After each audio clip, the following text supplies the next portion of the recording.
Bonjour à tous. Nous allons aujourd'hui travailler la question de la méthode du croquis de géographie, qui, comme chacun le sait, est un exercice de type bac, mais nous reviendrons plus tard sur les exercices qui peuvent être faits et qui portent ce nom. Voyons d'abord dans un premier temps ce qu'est cet exercice. Ça ressemble à ça, ce que vous voyez ici avec un croquis des États-Unis et de leur organisation. Je dis ça ressemble à ça, mais même si en apparence c'est une carte, c'est pas exactement ce qu'on appelle une carte quand on veut être rigoureux au niveau du vocabulaire. Une carte, c'est autre chose, c'est ce que vous voyez maintenant. C'est un document professionnel, exhaustif, c'est-à-dire complet sur ce qu'il a décidé de traiter, précis, daté, et les données à partir desquelles la carte a été fabriquée sont elles-mêmes datées et très précisément sourcées.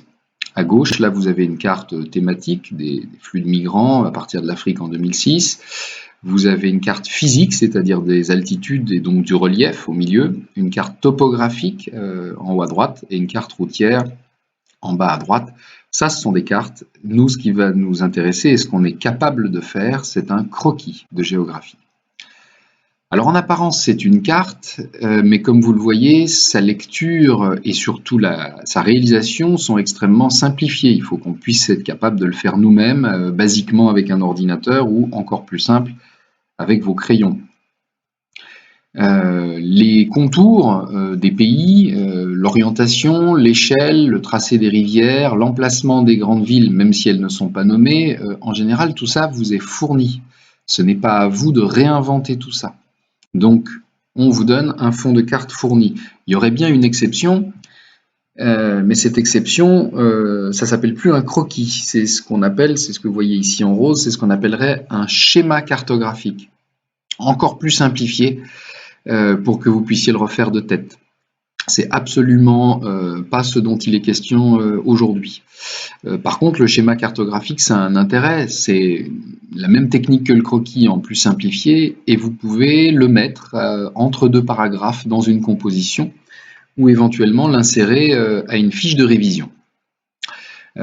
Lorsqu'on simplifie le croquis à l'extrême, c'est que les localisations des phénomènes ne nous intéressent pas vraiment dans la précision et qu'on ne veut retenir que la manière dont l'espace fonctionne, ce que j'ai nommé ici sur la diapo les logiques spatiales.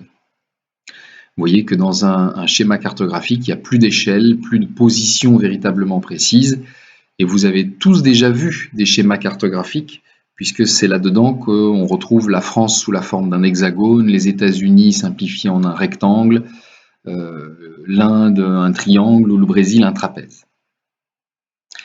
Revenons à notre croquis. Un croquis de géographie, c'est la réponse à un sujet, et la réponse à ce sujet n'est pas que graphique. Il y a évidemment, pour traduire ce graphique, il y a une légende. Et cette légende, elle est ordonnée en plusieurs parties, comme les étapes d'une leçon, d'une réflexion ou de ce que vous verrez plus tard aussi pour l'écrit, une composition. Il y a évidemment des libellés, c'est-à-dire des explications qui essayent d'être précis, qui gardent le maximum d'informations. Évidemment, on ne va pas faire un paragraphe entier pour chaque graphisme, mais on va essayer de ne pas trop le résumer non plus, on va essayer en tout cas de laisser une information suffisante. Et évidemment, chacun de ces libellés traduit un figuré qui, le plus possible, a été adapté à ce qu'il était censé représenter. Vous voyez ici, par exemple, que les grandes plaines ont été représentées en vert, ce qui peut être la couleur de la végétation qui est cultivée sur place, puisqu'on vous dit que ce sont des espaces agricoles. On voit aussi que la Sunbelt est en jaune, mais comme Sunbelt c'est la ceinture du soleil, le jaune ça nous fait penser au soleil, etc., etc. Et puis enfin, vous voyez qu'il y a des noms sur cette carte. C'est pour ça qu'on dit qu'il faut des repères.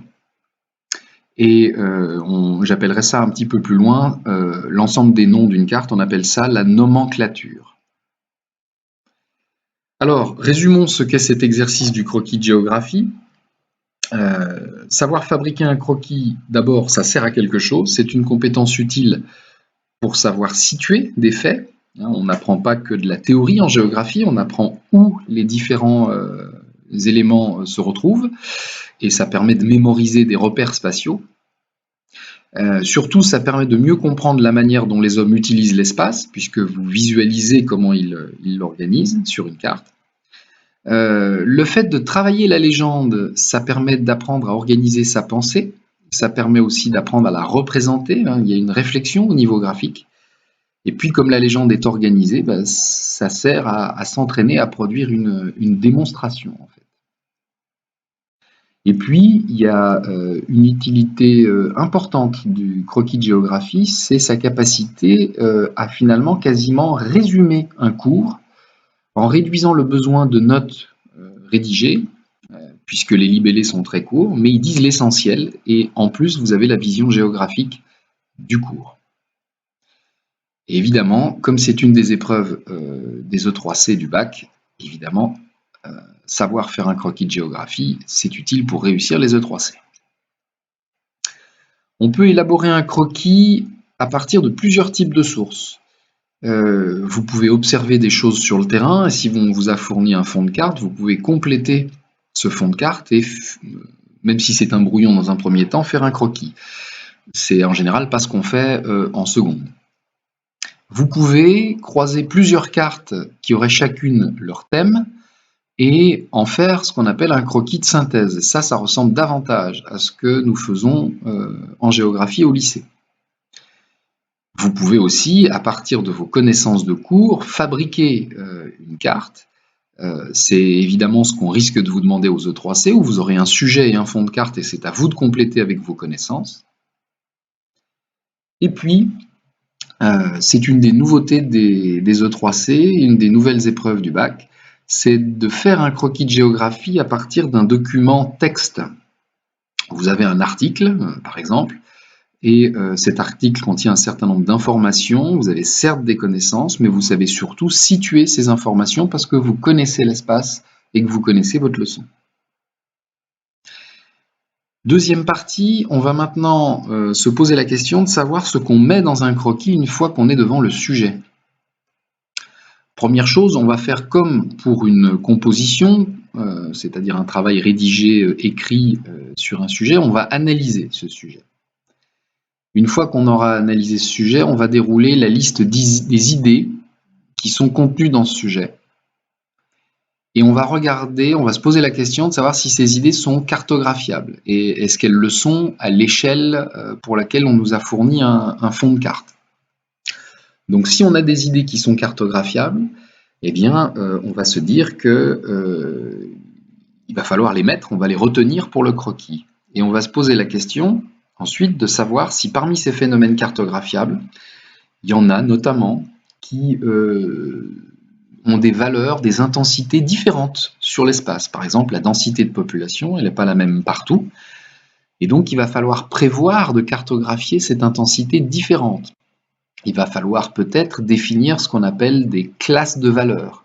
Alors, en général, vous en avez retenu un peu, ou alors vous les reconstituez en disant densité faible, densité moyenne, densité forte. Si c'était à vous de faire la carte à partir des données brutes, il faudrait définir des classes de valeurs. En général, ça, c'est pas à vous de le faire au lycée. Vous faites le bilan et vous vous dites combien ai-je d'items à représenter, c'est-à-dire d'idées à cartographier.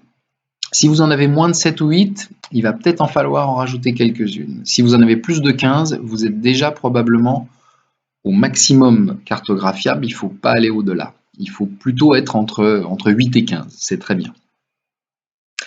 Si jamais vous en avez trop peu, si vous êtes en manque d'idées, il y a quelques questions qui sont, on va dire, moteurs pour retrouver des idées. Imaginons que vous soyez complètement sec sur le sujet, posez-vous la question suivante. Qu'est-ce qu'il y a d'important dans l'organisation ou les dynamiques ou l'aménagement de l'espace du sujet? Est-ce qu'il y a des contrastes qui méritent d'être montrés, des endroits en déclin, d'autres en croissance, des régions qui ont des atouts, d'autres qui ont des handicaps qu'on pourrait mentionner, montrer, localiser sur la carte? Est-ce qu'il y a des transformations importantes qui ont été faites sur le territoire ou qui seraient en cours? Qu'est-ce qu'on peut dire à propos de la population, des villes de ce territoire? Est-ce qu'il y a des activités qu'il faudrait montrer, des éléments naturels ou des milieux naturels qu'on pourrait définir sur la carte? Est-ce qu'enfin, je peux montrer des flux, des liens, des regroupements de territoires, ou des interfaces, c'est-à-dire des lignes de contact entre deux types de territoires totalement différents. Voilà, ça c'est les questions pour se sauver quand on est à sec sur un sujet au départ. Ça nous fait en général penser à d'autres éléments qu'on peut mettre sur la carte. Et puis il faut faire attention, si vous avez plus de 15 idées cartographiables, c'est qu'il y en a certaines qu'on peut peut-être recouper, qui sont redondantes, qui se superposent exactement les unes les autres et qui mériteraient peut-être d'être représentées par un seul graphisme. La partie la plus grosse, on y arrive, c'est la partie 3. C'est le langage graphique de la carte. Alors on va y aller tout doucement, mais il y a des règles absolument importantes à connaître sur ce langage graphique.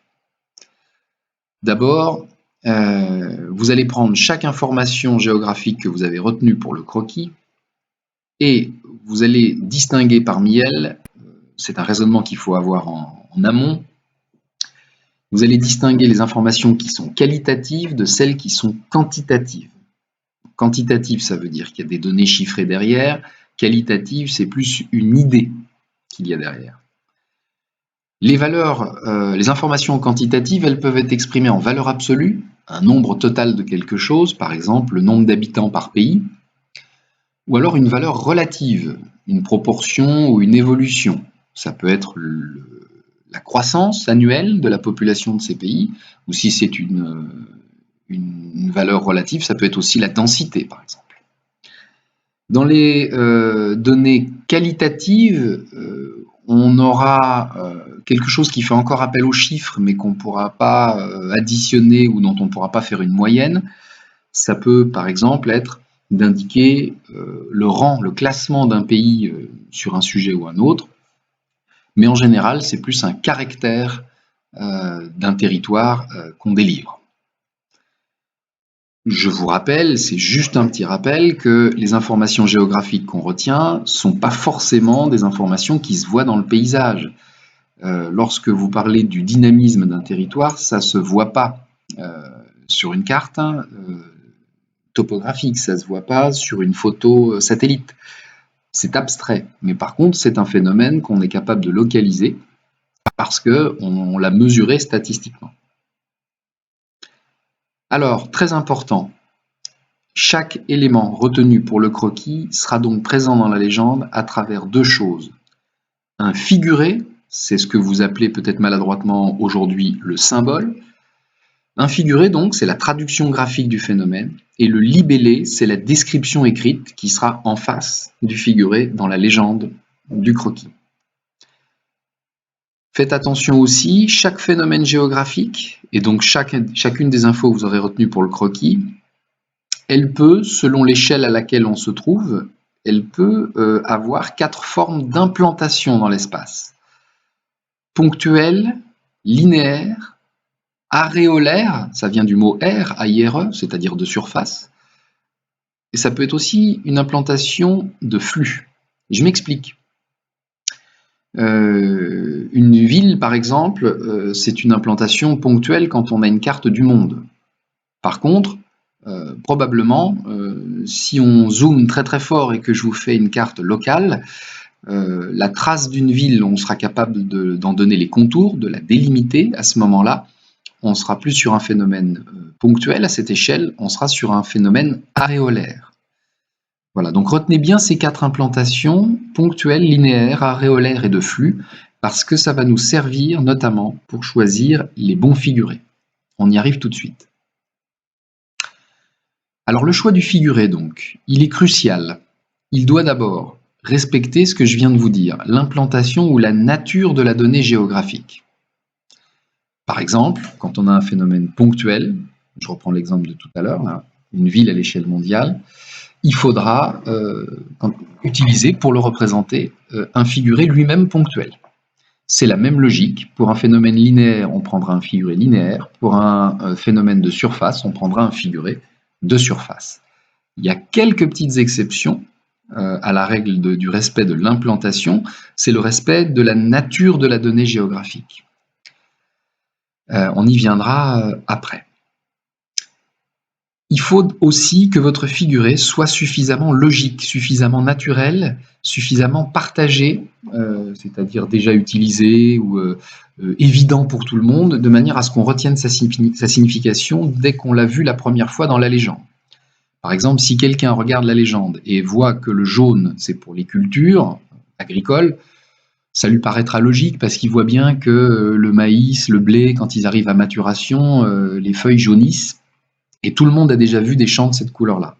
Donc ça paraîtra logique d'utiliser le jaune pour les cultures, et on l'aura vu une fois dans la légende, on s'en souviendra automatiquement pendant toute la lecture de la carte. Si c'est le vert pour les forêts, ce sera la même chose. Si vous mettez une étoile pour mentionner un lieu qui rayonne, l'étoile elle a des rayons qui partent autour d'elle, donc forcément dans l'idée du rayonnement, de l'influence extérieure, vous allez très vite comprendre le sens de ce figuré et vous allez le garder en tête.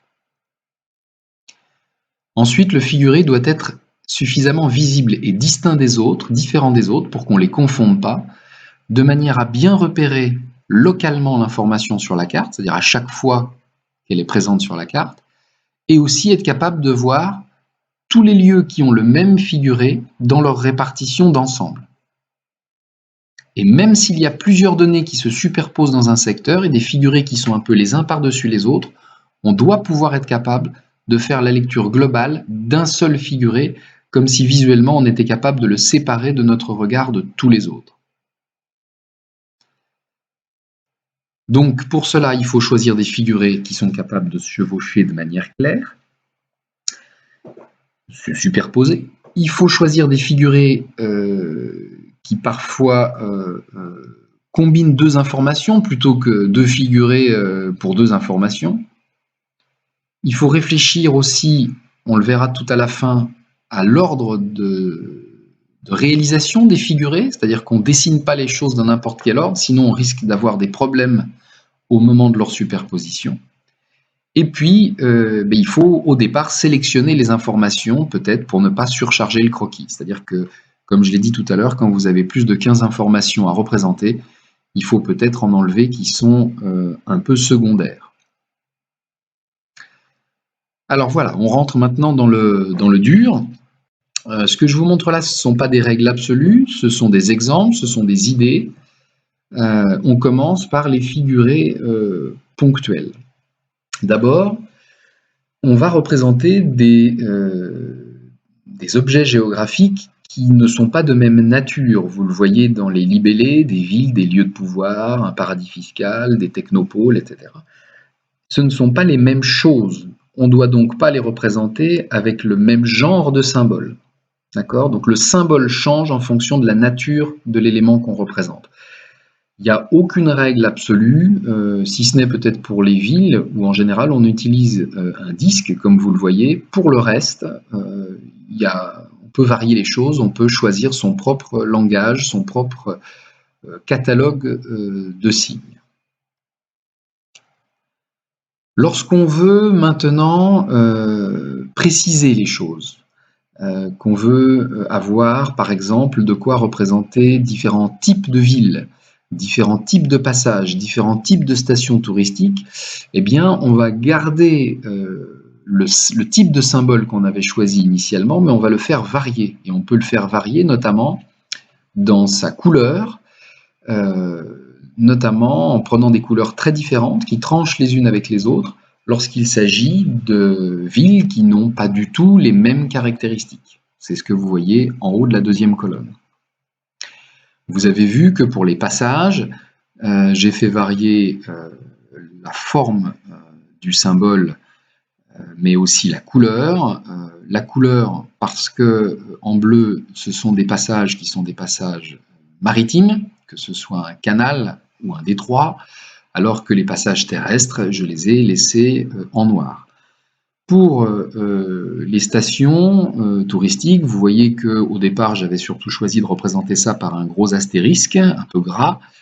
Je peux décider de faire en sorte que cet astérisque ressemble le plus possible aux raisons pour lesquelles on visite cette station. Si c'est une station qu'on visite pour la randonnée, les sports, Les paysages, ce qu'on peut appeler une station verte, eh bien on prendra un astérisque vert. Pour une station balnéaire à laquelle on vient se mettre au soleil, ce sera un jaune doré.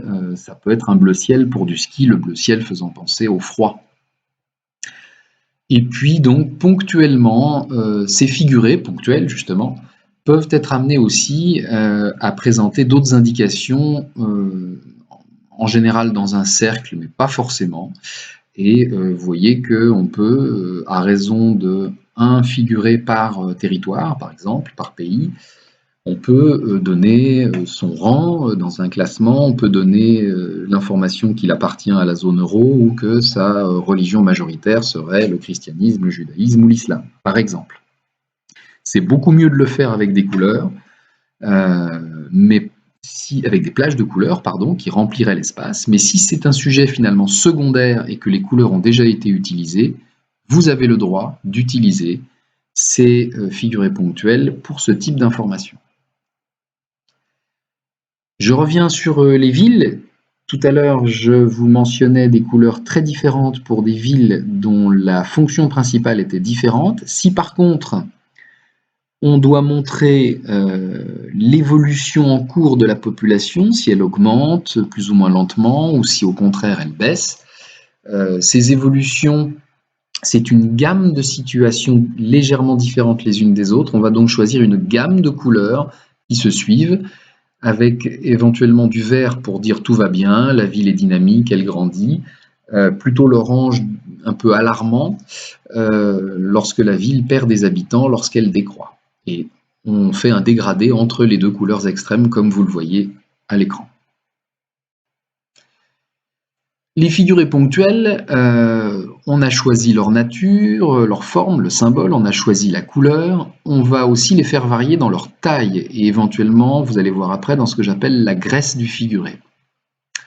La taille du figuré, vous le voyez, on l'utilise beaucoup pour les villes de tailles différentes. Alors le mieux, c'est de faire comme je vous l'indique ici sur l'image, c'est de choisir des classes de valeurs et de mettre les graduations entre les différents cercles et pas sous les cercles. Si vous les mettez sous les cercles, ça voudrait dire que, par exemple, tel cercle vaut 2 millions d'habitants, mais qu'entre 2 et 5, on aura toutes les tailles existantes. Or, vous n'allez pas multiplier les tailles de cercles, vous allez en faire 2, 3, 4 types maximum, et par conséquent, vous allez mettre des intervalles. Donc ici, vous avez compris que la taille la plus petite de la ligne du haut, ça correspond aux métropoles de 0,5 à 2 millions d'habitants, la taille suivante 2 à 5, la taille d'après 5 à 20 millions. Si vous avez d'autres villes significatives à représenter, vous mettez juste autre ville, on comprend simplement qu'elles sont significatives mais qu'elles ne font pas la plus petite taille. Si vous avez une carte à l'échelle d'une agglomération, vous voudriez peut-être mentionner les établissements scolaires en fonction du nombre d'élèves. Vous voyez qu'on peut choisir un symbole et le faire grandir comme c'est mentionné. Si on fait varier la graisse, voilà à quoi ça ressemble. Alors imaginez par exemple que cet anneau vienne se rajouter aux villes qui sont au-dessus. Il y a des villes qui ont plus de 5 millions d'habitants qui mériteront d'avoir un gros disque rouge. Mais elles ne joueront peut-être pas le rôle de ville mondiale, donc elles ne seront pas couronnées de ce petit symbole. Et vous voyez qu'entre les villes mondiales les plus importantes et celles qui le sont moins, j'ai décidé de faire varier non pas la nature du figuré, non pas sa couleur, mais sa graisse, c'est-à-dire son épaisseur. Alors, un petit rappel, après avoir vu tout ça, concernant les figurés ponctuels, ils peuvent donc servir à mesurer des quantités aussi, ça c'est quelque chose que je me permets de rajouter, des valeurs absolues qui se rapportent à un espace donné et qu'on pourrait additionner. Je m'explique. Si vous voulez représenter par exemple le nombre total de pauvres dans différents pays, vous n'allez pas mettre de couleur pour le nombre total, parce que le nombre c'est une quantité qui est mesurable. Et il faut pouvoir donc la mesurer et presque être capable d'en faire des totaux par région, en additionnant différents cercles intellectuellement dans sa tête. Donc quand vous avez une valeur absolue, un nombre total de quelque chose, vous pouvez utiliser par-dessus le territoire un symbole, un figuré ponctuel pour le représenter. Les émissions annuelles de CO2 de chaque nation, je parle des émissions totales, vous pouvez utiliser un figuré ponctuel. le PIB de chaque État du monde, c'est-à-dire la masse totale de richesse qui a été fabriquée dans l'État. Vous le pouvez.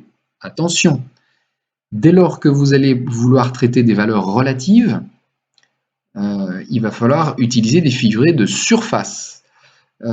Parce que là, pour le coup, utiliser des figurés ponctuels, ça n'aurait aucun sens puisque ces choses-là ne peuvent pas s'additionner. Vous additionnez pas des moyennes, par exemple. Donc, si je reprends presque les mêmes thèmes que ceux indiqués précédemment, le nombre total de pauvres, on le représentait éventuellement par un disque noir sur la surface du pays. Le pourcentage des pauvres dans le pays, il faudra que ça soit un figuré de surface, c'est-à-dire une couleur pas proportionnelle, mais évoluant en fonction de la part des pauvres dans les différents pays. Les émissions de CO2 par habitant, c'est une moyenne.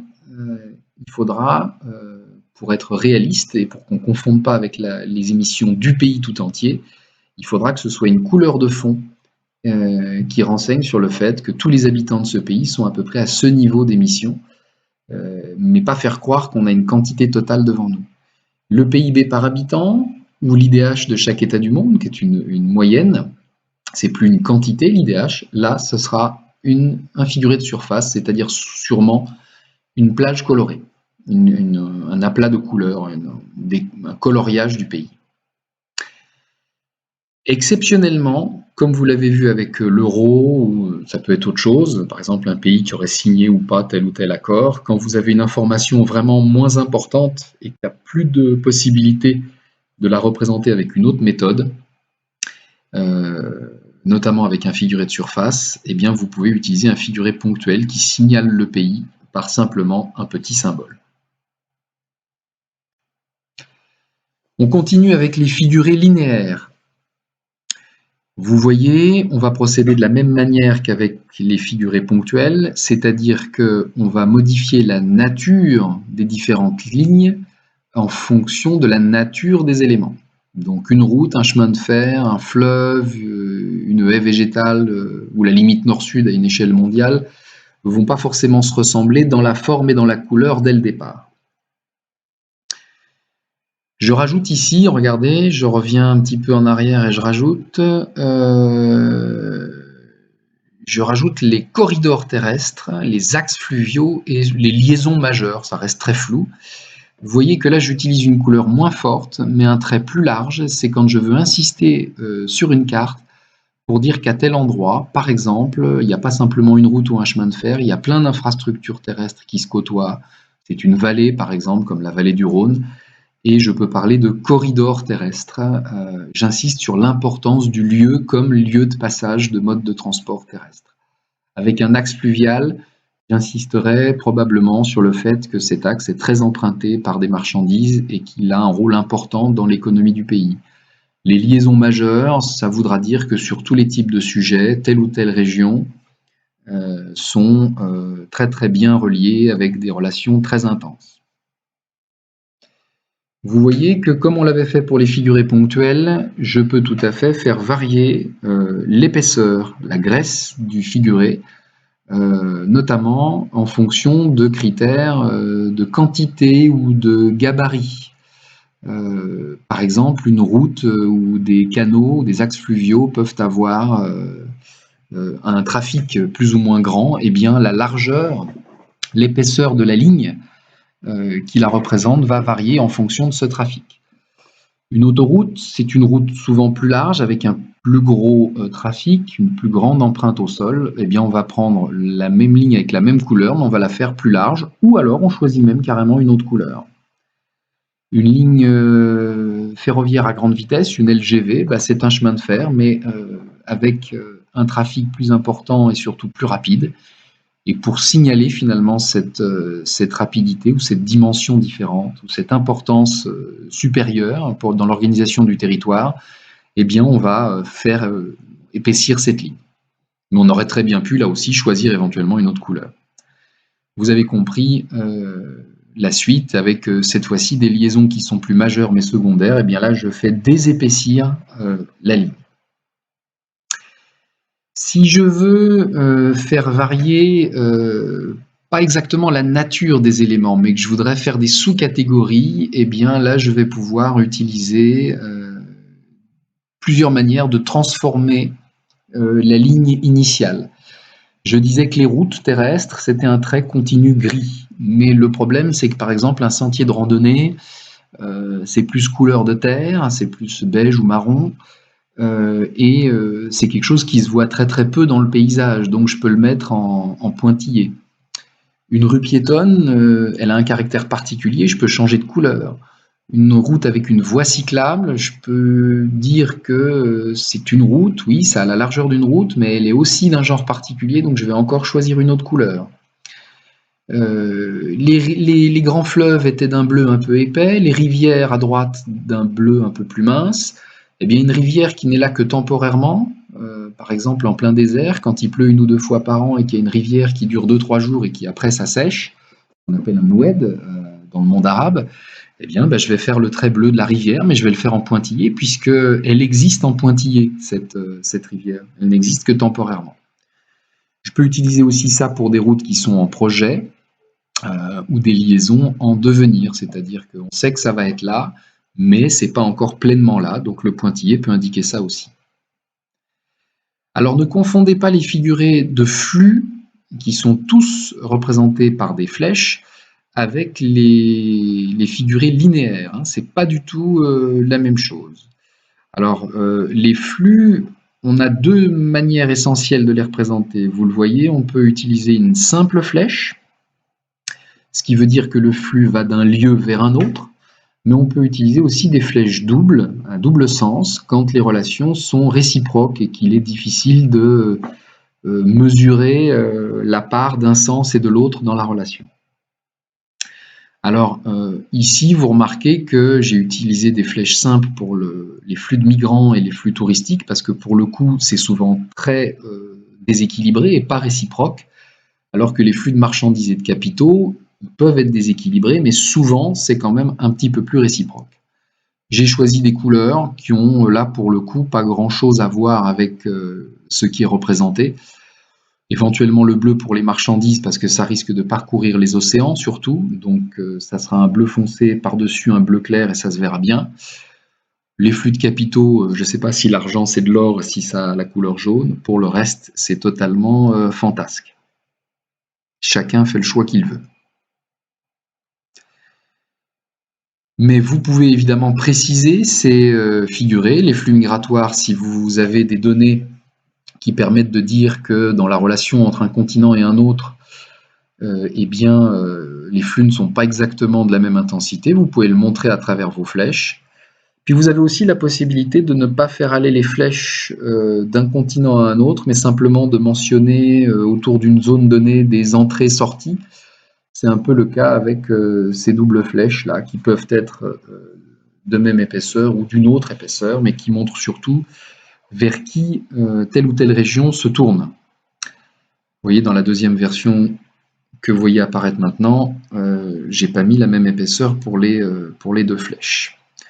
Et puis enfin, comme d'habitude, on peut faire varier l'épaisseur du figuré en fonction de l'intensité du phénomène. Alors, petite précision de nouveau pour les figurés de flux. Évidemment, un flux, il part d'un endroit à un autre. Donc le mieux, c'est de relier ces 2 endroits. Simplement, ces 2 endroits, ils sont probablement aussi cartographiés avec d'autres figurés. Il faut donc ne pas forcément strictement partir de l'endroit de départ pour aller strictement à l'endroit d'arrivée. Il faut parfois se tenir à une certaine distance, se tenir aux portes des territoires concernés. Et à titre d'exemple, voilà, une flèche qui symboliserait le flux de marchandises entre l'Europe et l'Amérique du Nord, elle n'aurait pas ses extrémités qui iraient jusque sur les 2 continents, mais elle commencerait un peu au large de la Bretagne sur l'Atlantique Nord. Elle couvrirait pas tout l'océan puisque elle irait aller jusqu'à quelques distances de New York, par exemple, si jamais il y avait un figuré sur les infrastructures portuaires à mettre ou s'il y avait le nom de New York à écrire. On ne va pas faire aller la flèche jusque-là. Du moment qu'on comprend les directions, cela suffit. Et puis vous le voyez tout en bas, même si je vous laisserai lire le petite indication du milieu, lorsqu'on a un flux qui se dirige vers le monde entier à partir d'un endroit très localisé, eh bien vous pouvez entourer cet endroit et le contour qui sert à définir cet endroit peut se parer de petites flèches dans tous les sens, ce qui veut dire, par exemple comme pour le pétrole, telle région est exportatrice, mais ça part dans le monde entier, il n'y a pas besoin de faire de très grandes flèches qui surchargeraient la carte, on comprend que tout le monde utilisera les ressources de ce lieu. Dernier élément du langage graphique, les figurés de surface, ou également appelés figurés aréolaires. Alors c'est pareil, il y a différentes natures d'éléments, et ces différentes natures d'éléments, on peut les représenter avec des couleurs, c'est souvent ce qu'on fait, c'est souvent la priorité donnée à la carte, c'est ce qu'il y a de plus joli. Par contre, si ce sont des éléments totalement différents, il va falloir utiliser des couleurs qui tranchent les unes avec les autres, des couleurs différentes. Dans ce cas-là, il n'est pas question de faire de dégradé. Alors, le plus possible, on utilise des couleurs qui font penser à l'objet en question. Encore une fois, ce sera une des manières de mieux se remémorer à la lecture de la carte les éléments de la légende. Donc ici, les surfaces en eau du bleu, les bois et les forêts du vert, les zones agricoles du jaune, l'habitat du rouge parce que dans beaucoup de nos régions, les toits des villes anciennes étaient en tuiles de briques et donc ça ressort souvent rouge dans le paysage, même si c'est de moins en moins le cas. Et puis le rouge, c'est une forte intensité et l'habitat, c'est l'endroit où il y a le plus de monde. Il y a aussi l'idée d'une forte intensité derrière ça. Les zones artisanales et industrielles peut-être en gris, les zones commerciales en mauve et éventuellement avec une teinte plus rose, plus claire, les bureaux, les équipements tertiaires, les technopoles, etc. Ça, c'est par exemple les couleurs de base qui vous serviraient à faire le croquis d'une agglomération et de ses environs proches. Pardon. Le problème, c'est que par exemple, lorsqu'on veut rajouter des informations, vous savez comment est faite votre agglomération, de quoi elle est constituée, mais vous voudriez montrer qu'une partie du bâti est dégradée, que ce soit du bâti d'habitation, que ce soit du bâti commercial, par exemple. Eh bien, il faudra quelque chose qui passe par-dessus le rouge de l'habitation et le mauve des zones commerciales. Par-dessus, ça ne peut être que deux autres choses. C'est ce qu'on appelle soit des contours, soit des trames. Et là, en l'occurrence, j'ai choisi, vous le voyez, des trames. Pour le bâti dégradé, ce sera un nuage de points gris, comme ce que j'ai mis ici.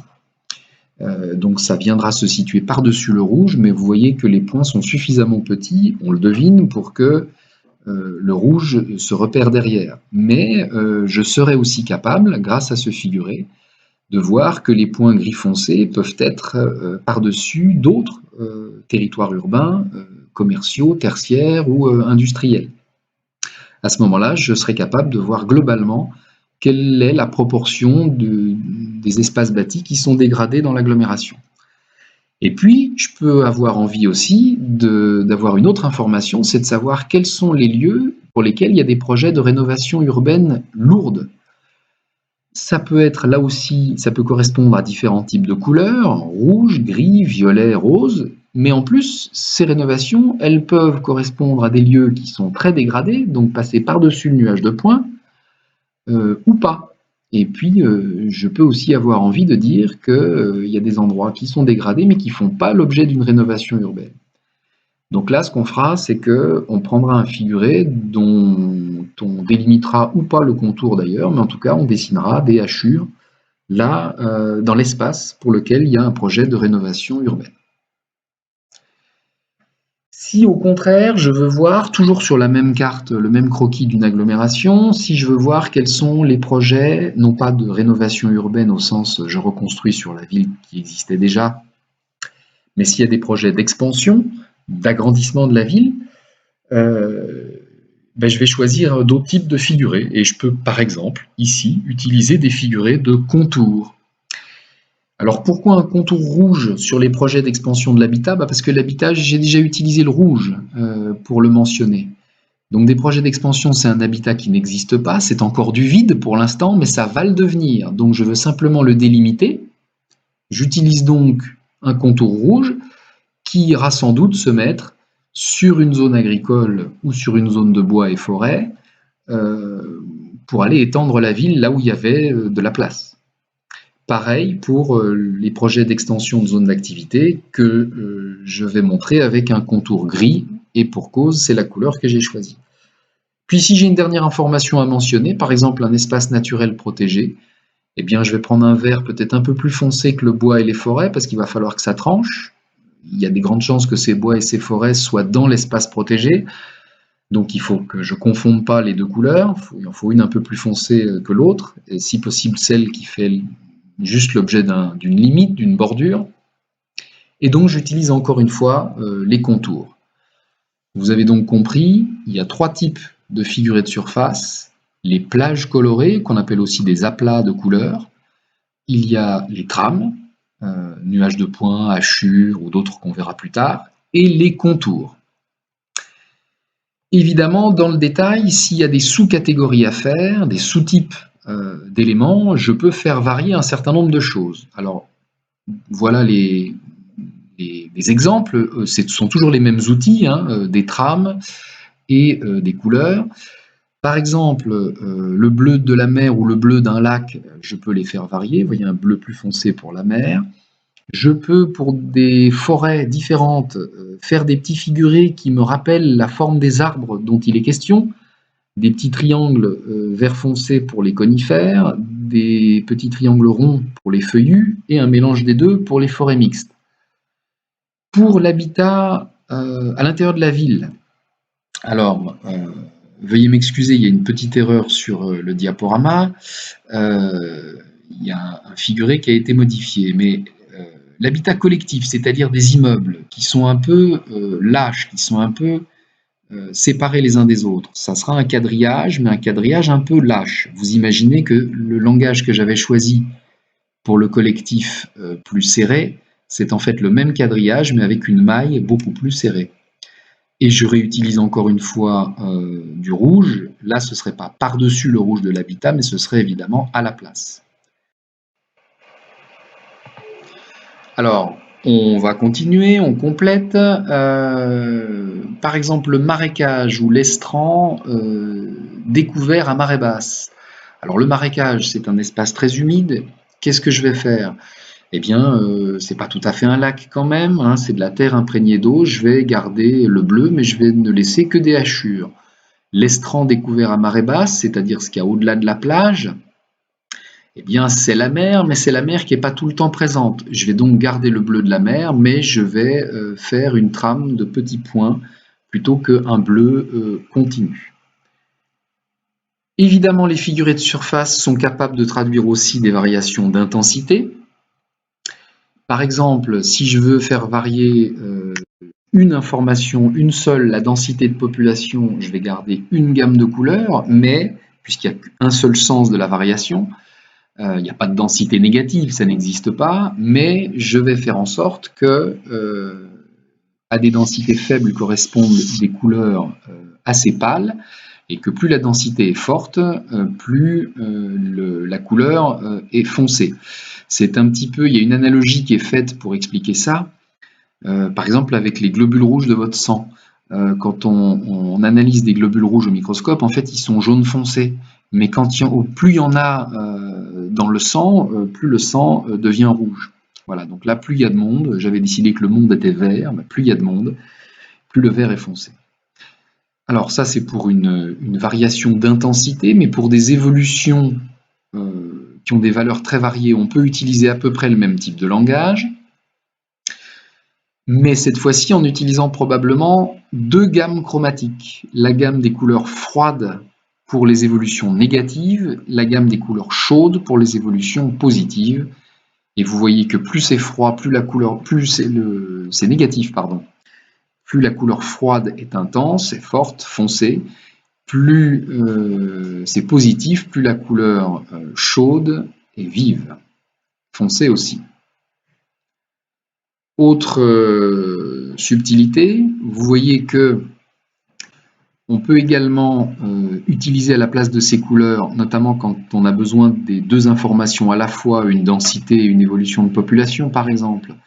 On peut choisir une trame pour symboliser ces différences de densité, avec, comme vous le voyez dans cette mouture, même s'il y a peu de différences visuelles, il y en a une quand même s'il y a peu de différence entre la deuxième et la troisième, l'objectif ici, c'est de resserrer les trames de hachures, de resserrer les hachures entre elles. On réduit l'espacement entre les hachures.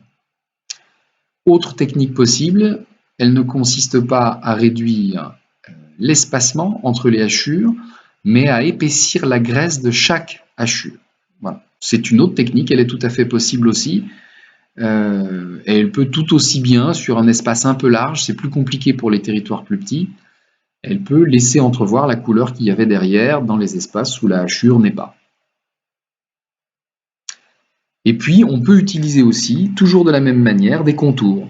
Et par exemple, ici, si on avait à représenter l'entrée graduelle des pays de l'Europe dans l'Union européenne ou la Communauté économique européenne, son ancêtre, eh bien, on peut commencer par des couleurs bleues, un peu froides, comme si les choses étaient déjà anciennes, figées.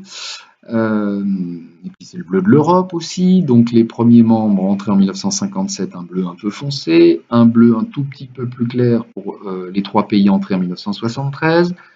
Je me suis permis de faire un regroupement pour ne pas multiplier les couleurs. Il n'y a que 3 pays qui sont concernés et qui sont bleu ciel. Ensuite, pour faire le lien avec les couleurs suivantes et continuer le dégradé, un vert, puis un jaune, puis un orange, et puis il y a un pays isolé qui est le tout dernier à être entré, la Croatie. Pourquoi pas une couleur qui tranche encore? J'ai à peu près le droit de le faire dans ce sens-là. Quelques précisions toujours. Pour les familles de figurés de surface, le mieux c'est évidemment, vous l'avez compris, d'utiliser les aplats de couleurs ou plages colorées. Ce sont les plus visibles. Donc si vous avez peu de figurés de surface et qu'il n'y a aucune superposition envisagée dans aucune région, c'est pas la peine d'utiliser des trames. Les plages colorées et éventuellement les contours sont les seuls à utiliser. Deuxième règle, c'est un rappel, on l'a déjà dit, quand vous utilisez une trame, il faut toujours faire en sorte qu'elle laisse voir la couleur qui se trouve derrière elle, en dessous d'elle. Ensuite, quand on utilise les 3 familles de figurés de surface sur le même croquis, il faut, si possible, garder les plages colorées pour l'information la plus marquante. Par exemple, sur le croquis que vous voyez en bas à droite, on est sur l'Union européenne et notamment les informations qui sont en haut de la légende sont celles que j'ai utilisées tout à l'heure, les dates d'entrée dans la construction européenne. On estime que peut-être c'est le sujet le plus important de cette carte. Donc c'est ce thème qui va faire l'objet des plages colorées. Et vous voyez qu'on utilisera les hachures de différents types et les contours, que ce soit le triangle bleu ou que ce soit le contour rouge, on utilisera ces contours pour d'autres informations peut-être plus secondaires. Attention, une erreur courante faite par les élèves, c'est de mettre, c'est l'exemple que je vous ai montré en bas à droite, ce serait de mettre du rose entre l'orange et le rouge. Or, c'est pas du tout la même gamme chromatique. Le rose ne fait pas partie des couleurs chaudes, donc il n'a pas à s'insérer entre l'orange et le rouge. Il a même à peu près la même intensité visuelle que l'orange, donc on ne sait pas pourquoi il serait là et pas avant, pas après, enfin voilà. Il n'a rien à faire là. Les trames, un petit mot sur les trames. Il peut y en avoir beaucoup plus que ce que je vous ai montré. On peut utiliser des nuages de points, des petites croix, des nuages d'astérisques, des nuages de signes en moins ou plus, qui peuvent par exemple aider à mentionner des évolutions, même si ce n'est pas la manière la plus parlante. On peut mettre des nuages d'autres symboles, comme les tildes que vous utilisez en espagnol, des nuages de petits triangles ou de cercles évidés. Ça, c'est tout à fait possible. On peut même faire évoluer la taille des éléments qui constituent la trame, ou même leur graisse. Mais a priori, ce n'est pas la première chose que vous ferez vous.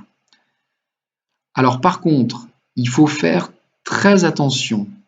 à distinguer les trames entre elles, à être sûr qu'on va pouvoir le faire. Parce que contrairement aux couleurs, l'œil a plus de difficultés à distinguer les trames. Et c'est particulièrement vrai avec les hachures. Par exemple, si vous avez des hachures horizontales et verticales, l'œil va avoir énormément de mal à se concentrer et à les distinguer. Il va y parvenir, il va pas mémoriser grand-chose. Et où ça va être encore plus compliqué pour lui, c'est quand il va s'agir de séparer des hachures qui seraient faites avec les deux obliques. Là, pour le coup, vous le devinez avec les cartouches, les petits rectangles que j'ai remplis, c'est quasiment impossible sur toute une carte de distinguer les deux de manière aisée. On n'arrive pas à faire ce qu'on appelle ici la discrimination visuelle. Derniers éléments de précaution, s'agissant des contours.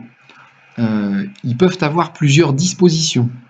On peut les placer pile aux limites extérieures, mais d'ensemble, les limites extérieures communes des espaces concernés, c'est-à-dire qu'évidemment, si on veut représenter avec un contour les premiers membres de la CEE, on ne va pas entourer entièrement la France, entourer entièrement la Belgique, entourer entièrement les Pays-Bas ou le Luxembourg ou l'ancienne RFA ou l'Italie. On va faire le contour de tout l'ensemble. Alors on peut le faire aux limites pile des territoires, première hypothèse. On peut aussi se mettre légèrement en retrait de ces limites, mais de manière à bien montrer ce qu'elles sont. Ou alors on peut prendre une forme géométrique avec un centrage à peu près bon sur l'espace concerné. Voilà ce que ça donnerait par exemple ici sur l'Union européenne dans son contour actuel, sans le Royaume-Uni qui en est parti le 31 janvier. Première hypothèse, ici on a fait le contour aux limites pures, on pourrait même le faire de manière très précise en fonction du fond de carte. Ça c'est le contour de l'UE pile aux limites extérieures. Deuxième version, c'est le contour légèrement au-delà des espaces concernés, mais on a bien compris quand même où était l'UE et avec toujours la même précision. Et puis troisième version, c'est ça. C'est le cercle qui dit voilà, ça c'est le pôle Union européenne à l'intérieur du monde. C'est beaucoup moins précis, mais il peut être intéressant d'utiliser ce type de figuré, notamment quand vous voulez montrer des zones de puissance à l'échelle du monde et que vous n'avez pas envie de vous encombrer avec des délimitations ou des arbitrages très précis pour savoir si telle zone ou telle autre fait partie du pôle ou pas. L'important, c'est de localiser le pôle. On passe à notre quatrième partie sur la légende, les libellés, c'est-à-dire les traductions des figurés, et le titre du croquis. La légende, c'est la traduction du croquis et de chacun de ces figurés. Elle doit donc être particulièrement lisible et surtout, c'est une règle fondamentale, elle doit être lisible totalement et instantanément pendant que vous consultez le croquis. Ça a trois conséquences. La première, c'est que la légende doit être sur le même support. Il ne peut pas y avoir une feuille avec le croquis, une feuille avec la légende et une qui peut se perdre sans qu'on ait perdu l'autre. Deuxième conséquence, il faut aussi que toute la légende soit rédigée sur la même face. On ne fait pas une légende recto verso, puisqu'il faut pouvoir, sachant que tout est sur la même feuille que le croquis et sur la même face, il faut pouvoir regarder le sens de chaque symbole à chaque moment lorsqu'on regarde un élément sur le croquis. L'aller-retour avec les yeux doit se faire immédiatement sans qu'on ait à tourner une page, voire à remasquer le croquis pour regarder le dos de la légende. Ça se fait pas. Tout est sur la même face. Et puis troisième précaution, il faut rédiger la légende dans le même sens de lecture que celui des écritures de la carte, que celui des noms de la carte. Par exemple, une carte des États-Unis, souvent elle sera disposée en format paysage, c'est-à-dire la longueur à l'horizontale. Eh bien, ne rédigez pas votre légende en format portrait. Parce que lorsque vous allez coller les deux, vous n'aurez pas le même sens de lecture, il faudra en permanence tourner la feuille de 90 degrés pour comprendre de quoi il s'agit. Donc, même support, même face, même sens de lecture. Il faut aussi que la légende soit en exacte correspondance graphique avec son croquis. C'est-à-dire que tout figuré qui est présent dans la légende doit être utilisé au moins une fois sur le croquis, et tout figuré présent une fois sur le croquis doit avoir sa traduction en légende. Ça, c'est une réciprocité absolument nécessaire. Alors attention, quand on a toute une région qui a été occupée par différents ensembles qui ont été décrits en légende, avec plusieurs plages colorées, et puis qu'il reste du blanc sur certaines surfaces terrestres, eh bien ce blanc ne doit pas rester inexpliqué. Il doit avoir un sens. Ça veut donc dire qu'il faudra un cartouche blanc dans la légende pour expliquer ce que veut dire cet espace blanc. Faites attention aussi à la manière dont vous allez réaliser votre légende et réaliser votre croquis. Souvent, on a tendance, puisque les cartouches de légende, les petits rectangles dans lesquels on colorie sont très petits, on a tendance à être très précis, à repasser plusieurs fois avec le crayon de couleur, à appuyer un peu plus fort. Et le problème, c'est que les couleurs finissent par être plus foncées dans la légende qu'elles ne le sont sur la carte, où là, on a une grande surface à colorier et où on l'a joué un petit peu plus pastel. Ce ne sont plus les mêmes couleurs, donc il n'y a plus correspondance dans ce cas-là. C'est une erreur qu'il ne faut pas commettre. Et de la même manière, c'est pas parce que vous avez un petit espace en légende qu'il faut faire des lignes ou des flèches toutes petites et toutes minces, et plus minces qu'elles ne le seront réellement sur la carte. Il faut que le figuré soit strictement le même. Et pareil pour les hachures ou les autres trames, il faut qu'elles aient le même écartement, la même graisse, la même pente sur la carte qu'en légende. Donc faites très attention, réfléchissez-y avant de dessiner ça en légende. Il faut aussi, là on parle des libellés maintenant, il faut que chaque figuré ait un libellé clair, précis, nuancé, le plus complet possible. Alors, par exemple, vous n'allez pas faire comme dans les cartes d'Atlas, vous allez mettre à côté du figuré qui symbolise les routes principales, vous n'allez pas mettre route principale. Ça, c'est bon pour les atlas, mais c'est pas bon quand on a à travailler qu'un seul sujet. Vous mettrez par exemple comme libellé les axes routiers qui structurent le territoire français. Voilà. C'est un petit peu plus précis, il y a l'idée de structurer, il y a l'idée que c'est une armature, une sorte de squelette. Vous y êtes allé avec un peu plus de précision. Vous avez même le droit de faire des phrases complètes avec un verbe, de mettre 2 lignes ou 3 lignes à côté d'un figuré, si vous voulez l'expliquer pleinement et donner des connaissances à travers la légende. Vous pouvez même aussi, à travers ce libellé, rajouter des informations. C'est-à-dire que vous avez colorié, par exemple, différents endroits sur la carte pour un même phénomène. Vous pouvez nommer ces endroits, si vous n'avez pas eu la place sur la carte, vous pouvez le faire dans le libellé qui correspond. Voilà. L'intérêt d'avoir des libellés un peu longs et précis, c'est que finalement, ils constituent à eux tous une réponse au sujet. Et le croquis ajoute à cette réponse une expression cartographique. Donc c'est un vrai travail intellectuel, et c'est pour ça qu'il faut des libellés précis. C'est aussi pour ça qu'il faut que la légende elle soit comme une réponse ordonnée au sujet, c'est-à-dire qu'elle a elle-même son plan. Il y a un grand 1, un grand 2, parfois un grand 3 ou un grand 4. La légende contient des parties, le plus possible équilibrées en nombre de figurés, et éventuellement même, on peut mettre des sous-parties avec leur titre, même si des sous-parties au niveau du bac, ce sera quand même assez peu fréquent. Ces parties sont évidemment numérotées. Elles disposent d'un titre qui sera le plus expressif possible. Là aussi, pas un titre tout plat, pas un titre tiroir, mais un titre qui ait du sens. Et le titre global donné au croquis est un élément lui aussi fondamental. Alors, vous n'allez pas nécessairement reprendre le titre du sujet qui vous a été donné. Vous n'allez pas forcément vous contenter de ce que j'appelle un titre annonce, qui dit « voilà, je vous annonce ce dont on va traiter ». Par exemple, organisation et dynamique de la population des États-Unis. Ça, c'est ce qu'on nous a donné comme sujet, c'est ce dont on va parler.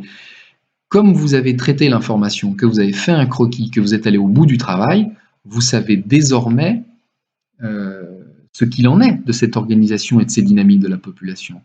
Et peut-être que vous avez un résumé à faire, vous êtes capable d'en faire le bilan, d'en tirer le résultat. Et donc le titre peut être un titre résultat plutôt qu'un titre annonce. du moment qu'il a la bonne largeur thématique, qui couvre bien la même largeur de sujet. Et vous pouvez écrire par exemple: la population des USA, elle est métropolisée, métissée et en mouvement. Là, il y a du contenu, il y a un résultat dans votre titre. Cinquièmement, la nomenclature. La nomenclature, c'est l'ensemble des noms de lieux dont vous avez besoin sur votre carte. Parce que votre croquis, même s'il est réalisé sur un espace qui est connu du grand public, il nécessite pour votre lecteur des repères, des noms de lieux. Ce sera en général des grandes villes, éventuellement des grands fleuves de l'espace étudié, et puis parfois les noms des régions, des espaces naturels ou évidemment des océans autour, ou des pays voisins de celui sur lequel vous avez centré votre étude.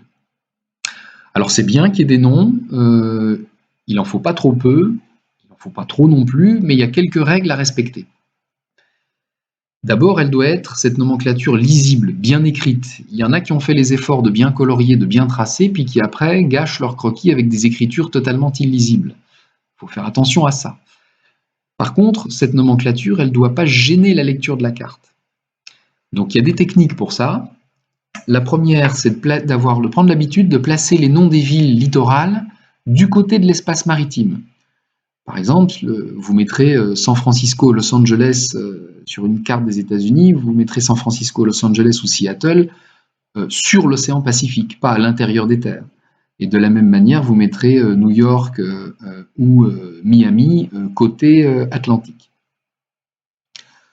Ensuite, on limite le nombre de noms non essentiels là où il y a de nombreux figurés à dessiner. On ne va pas surremplir la carte. On peut aussi, mais ça nécessite des précautions, se contenter des premières lettres du nom des villes ou de mettre des numéros aussi, éventuellement dans un petit cercle, sur des lieux qui sont importants mais qui sont très rapprochés et pour lesquels on n'a pas la possibilité de mettre tous les noms au même endroit. Pour ça, il faudra qu'il y ait un lexique, une sorte de petit catalogue, qui permette de retrouver la liste entière. Ce lexique, il est en général dans l'espace de la carte, à un endroit où il n'y avait rien à mettre. Mais il peut, si jamais vous n'avez pas d'espace sur la carte, il peut être reporté dans la légende. Par contre, il ne fera pas l'objet d'une partie de la légende, c'est une annexe de la légende, il ne se numérote pas. Si on veut être très très précis, cette nomenclature, on ne la porte pas sur la carte n'importe comment. Tout ce qui se rapporte à l'eau est écrit en bleu, comme vous le voyez ici sur la diapo, avec des majuscules si possible pour les grandes étendues d'eau, des minuscules pour les fleuves et des minuscules qu'on met en italique pour les îles, même si elles sont terrestres, elles se rapportent au fait qu'elles sont entourées d'eau. Et pour les portions de côte, par exemple, côte d'Opale, golfe du Lion, golfe de Gascogne, voilà. Ça c'est quelque chose que vous pouvez mettre en bleu en écrivant un peu en italique. Et de la même manière, on va utiliser plutôt du noir pour les territoires terrestres importants, comme les États ou les groupes d'États, ou les grandes régions du monde. Les grandes villes peuvent aussi être écrites en majuscules, mais si possible, on va essayer de les faire en un peu plus petit que les grands États, sauf si ce sont elles qui sont le sujet, bien sûr. Et puis les autres villes que vous mentionneriez peuvent être en minuscules. Et on va utiliser là aussi l'italique pour des espaces naturels un peu particuliers, ou des sous-ensembles, c'est-à-dire les régions, les montagnes, les vallées, les ensembles de reliefs. Et puis on peut faire varier, pourquoi pas, la couleur, encore une fois, en utilisant du vert, par exemple, pour nommer un parc naturel régional, par exemple. Alors ici, vous avez un croquis pas complètement terminé, mais intéressant quand même, sur l'eau aux États-Unis. Et vous voyez que on a choisi de représenter des limites de pluviométrie, le relief, les périmètres irrigués, les agglomérations, les canaux, les fleuves, etc. Et on a voulu mettre un certain nombre de noms. Et vous voyez que le nom des États des États-Unis est en majuscule, les villes elles-mêmes sont en minuscule, l'océan Pacifique, lui, a été mis en italique, mais en tout cas il est en majuscule et en bleu, alors que les noms des rivières ont cette particularité, ça peut être valable pour les montagnes aussi, comme vous le voyez, c'est que on peut tout à fait c'est même conseillé, on peut mettre ces noms de montagnes et de rivières le long de l'axe des rivières ou des montagnes, plutôt que de les éloigner et de les confondre avec des villes. Ça peut donc suivre le cours de la rivière ou de la montagne sans être en permanence dans le sens de la lecture la plus facile. On s'approche de la fin, voilà des conseils pour le soin et la manière de réaliser, l'ordre dans lequel vous allez réaliser votre croquis. Alors, ici je vous en montre deux, pour vous dire que votre croquis c'est un outil de communication et ça peut être aussi un outil de révision. Donc dans les deux cas, on va le soigner.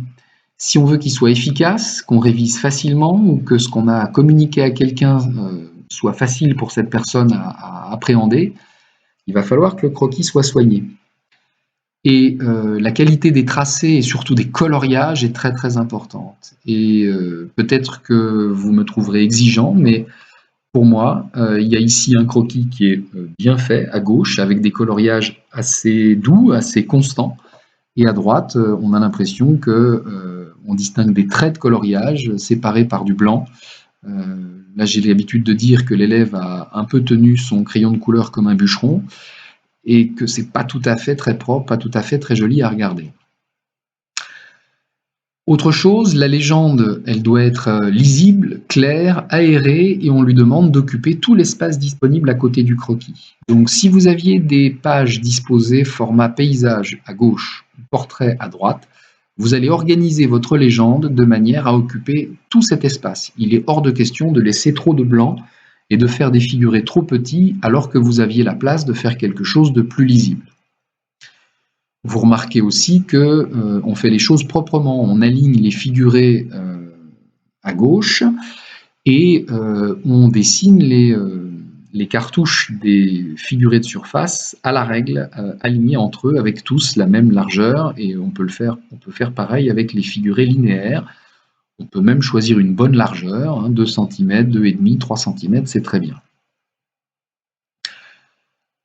Enfin, il y a des outils nécessaires pour faire un croquis. Alors, peut-être surprenant, mais je mets d'abord une calculatrice. On ne sait jamais. Vous allez peut-être avoir des calculs à faire sur éventuellement des tailles de figurés, des distances, peu importe. On ne sait jamais.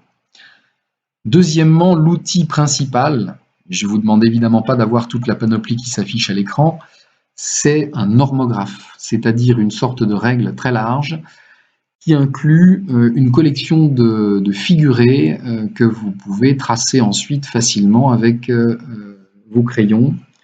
Ce sont des gabarits et le plus connu, c'est celui que vous avez à droite. C'est un prof de géo de Marseille qui l'a créé. Il s'appelle le Munigraphe, M-U-N-I-G-R-A-P-H-E. Voilà. Mais vous en trouvez dans le commerce qui ne sont pas celui-ci, mais qui sont très valables tout de même, dans certaines bonnes papeteries ou alors en ligne. Une gomme, bien sûr, à condition qu'elle n'arrache pas la page, donc pas des gommes bleues et rouges. Le mieux, c'est les gommes blanches. Et puis des crayons de couleur avec quand même un certain nombre de crayons, parce que dès lors que vous allez vouloir faire des dégradés, il faudra quand même que vous ayez du choix dans vos gammes de couleurs. Il faut aussi que vous ayez du noir, du gris, n'oubliez pas, parce qu'il y en a besoin. Attention par contre à l'usage des outils suivants. Le stylo bille ou le stylo encre n'est toléré normalement que pour les noms de lieux. Éventuellement, on fait parfois une petite exception pour certaines hachures ou certaines trames, mais c'est quand même pas forcément toujours très joli, mais on n'a parfois pas le choix. Le feutre est très marquant à l'œil, donc un feutre ne peut pas occuper toute une surface. Il faut l'utiliser au minimum, éventuellement pour des lignes, pourquoi pas pour des hachures, pourquoi pas pour des phénomènes ponctuels, mais jamais pour les grands aplats de couleurs, parce que ça écraserait toute la vision de la carte. Et le crayon de papier, le surligneur fluo ou le blanc correcteur sont totalement à éviter. Alors, pour produire un croquis propre, il faut que vous ayez réfléchi, éventuellement sur un brouillon, mais en général, vous n'en aurez pas le temps. Il faut que vous ayez réfléchi aux concentrations et aux superpositions d'informations qui vont venir sur la carte et qui vont être délicates à traiter quand il y a plusieurs infos au même endroit. il va falloir que vous pensiez en amont aux meilleures solutions graphiques pour pouvoir régler ce problème et à la disposition de vos noms de lieux qui ne devront pas rajouter à la confusion. Mon dernier conseil est sur l'ordre de réalisation des différents figurés. Parce que finalement, pour éviter les mélanges, notamment de couleurs qui sont inopportuns ou pour bien placer vos noms, il faut peut-être respecter un certain ordre. Alors celui que je vous donne n'est qu'une suggestion, mais je pense qu'il peut y avoir un intérêt à le respecter. C'est celui-ci. Premièrement, il faut dessiner d'abord, avant toute chose, les figurés ponctuels, parce que ceux-là doivent toujours ressortir de la masse du croquis. Et si vous voulez laisser un tout petit espace blanc autour de ces figurés de manière à ce que les autres figurés ne viennent pas les coller, eh bien ça permettra de les faire ressortir encore mieux, c'est très joli. Deuxièmement, en second lieu, je pense qu'il faut que vous ajoutiez tout de suite après les noms de lieux qui correspondent à ces figurés ponctuels. Alors, si possible, un peu loin, un petit peu à l'écart, si vous savez que d'autres figurés vont passer tout près, mais pas trop loin quand même. Et ce que vous pouvez toujours faire, c'est qu'une fois que vous avez mis des noms, eh bien tous les autres figurés qui devraient chevaucher ces noms, vous allez pouvoir les atténuer, les estomper ou les interrompre au passage de ces noms. Ce sera le cas, par exemple, des figurés de contour, mais les figurés de contour, c'est mieux, eux, de ne pas les interrompre non plus. Éventuellement avec un nom, mais c'est tout. Donc, il faut les mettre en troisième, parce que s'ils étaient coupés par d'autres, on les confondrait avec des tronçons, des bouts de ligne, alors qu'il s'agit de contours entiers. Donc, il faut faire en sorte que les autres figurés, eux, s'interrompent au passage des contours. En quatrième viendront les figurés linéaires et de flux. En cinquième, on peut à ce stade-là mettre le reste de la nomenclature, le reste des noms de lieux, donc les noms de régions, d'océans, de pays, etc. Ensuite, on ajoute les trames, parce qu'une trame, elle peut tout à fait s'interrompre momentanément quand elle passe sur un nom. Ça fait ressortir le nom, c'est très bien. Et si vous n'utilisez pas de trame, évidemment, ou que des toutes petites trames avec des traits noirs, à ce moment-là, vous mettez les trames après, vous passez directement aux plages colorées, c'est-à-dire les aplats de couleurs, qui eux-mêmes pourront s'estomper ou s'interrompre au passage d'un nom de lieu, ou éventuellement juste avant de croiser une ligne pour la faire ressortir. Voilà un exemple de précaution prise pour que les figurés ponctuels, linéaires, soient un petit peu séparés des autres. Donc un petit espace a été laissé, même si ça c'est pas un exemple, puisque c'est un croquis qui avait été essentiellement fait au feutre. Mais vous voyez par exemple que les ceintures agricoles, notamment celle qui est symbolisée en vert au nord-est du pays, elles ont forcément été dessinées avant le figuré en violet de Manufacturing Belt. Sinon, on n'aurait jamais pu faire passer du vert par-dessus le violet, la couleur aurait été changée. Voilà, c'est la fin de cette fiche méthodologique. On termine avec la grille de notation.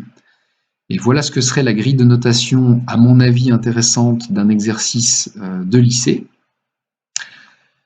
D'abord, on commence par une petite punition, c'est-à-dire que ce qui est fondamental, c'est qu'il y ait unité de support entre la carte et la légende, et que la légende soit entièrement lisible simultanément à la carte, avec le même sens de lecture. Si on ne respecte pas ces règles, ça mérite quelques points de pénalité, parce que c'est le b.a.-ba. Ensuite, mais c'est pas tout à fait le niveau du lycée, j'ai mentionné qu'il fallait vérifier qu'il y ait la présence d'une échelle et d'une orientation sur la carte. Orientation si elle n'est pas conventionnelle, c'est-à-dire que s'il n'y a pas le nord en haut de la carte, il faut la préciser. Mais vous, c'est pas ce qu'on vous demande, puisqu'en général, on vous fournit le fond de carte. Si jamais il y avait eu à traiter des statistiques avant de faire des classes de valeurs, de couleurs, etc., évidemment, ça aurait pu être noté. À votre niveau, on ne vous le demandera pas. Ensuite, les points importants, la couverture du sujet. Vous avez eu un sujet, votre légende, l'ensemble des détails que vous mentionnez montrent que vous avez couvert le sujet, vous avez bien répondu au sujet de manière complète, vous avez bien choisi l'information et vous avez localisé les phénomènes de manière juste. C'est le cœur de la connaissance qui est noté ici. Ensuite, le choix du titre, le nombre de parties, la cohérence des parties, le titre des parties de la légende, et puis la qualité et la précision des libellés, ça peut aussi être valorisé évidemment, ça vaudrait 2 points. Le choix des figurés, donc ça c'est votre raisonnement graphique, vaudrait 4 points. Choix des figurés en fonction de la nature de ce qui a représenté, de son implantation, des logiques spatiales, des logiques des phénomènes, des superpositions à envisager ou de la capacité à lire globalement un phénomène sur la carte. La correspondance stricte entre la carte et la légende, tous les figurés de l'une sont dans l'autre, une réalisation stable des figurés, ils sont exactement dans la légende comme ils sont sur la carte, et vice-versa, et l'absence de blanc inexpliqué. 2 points. La nomenclature, avec une présence d'un certain nombre de noms, mais une sélection pertinente, une orthographe correcte, un positionnement intelligent, une lisibilité des écritures et un lexique si nécessaire. Et puis enfin, la mise en page globale de votre ensemble croquis légende, et notamment l'utilisation de toute la page laissée pour la légende, au lieu de compresser inutilement, et puis le soin global du croquis et de la légende qui est fondamental pour donner envie d'aller regarder tout ça sur 4 points. Voilà, je vous remercie d'avoir écouté cette fiche méthodologique vidéo et n'hésitez pas à mettre des commentaires, à partager si vous la trouvez intéressante ou à poser des questions. Au revoir.